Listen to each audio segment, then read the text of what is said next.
into film really by accident, a fortunate series of events.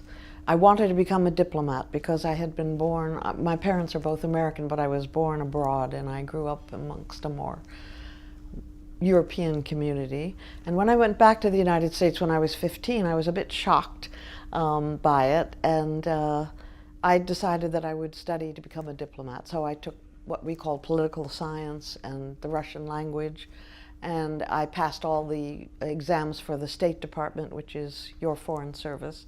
But they said I was way too liberal politically to be happy in that job.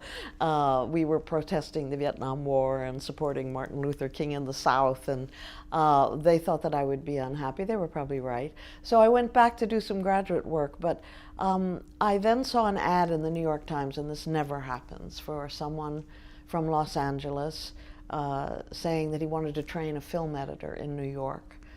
And you will never see that ad again. I answered the ad, and he was butchering the great films of Fellini, Truffaut, Visconti from Europe for late night television slots, because he wanted them to fit in between 2 a.m. and 4 a.m. And so he would just take a whole reel out of a movie like Rocco and His Brothers, a great movie by Visconti. And I was horrified by what he was doing. I said, "You can't do that." And he said, "Well, nobody's looking at these movies at 2 in the morning, but Martin Scorsese was, and unknown to me. And so I was disgusted by him, and I left the job, but I saw an ad for a New York University film school, just a 6 weeks course in the summer, and I thought I can just barely afford that.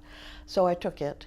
I wasn't on Scorsese's student film project, I was on another one, but someone had butchered his negative of his student film. And because I had learned a little bit about negative cutting on this awful job, the professor asked, "Is there anyone here who can help him restore his film?" And I said, "Well, I'll try." And that's how I accidentally met him. So it was an incredible series of fateful events, luckily for me, that occurred. And once I met him and he saw that he could trust me, I think, to do what's right for his movies, we began to work together.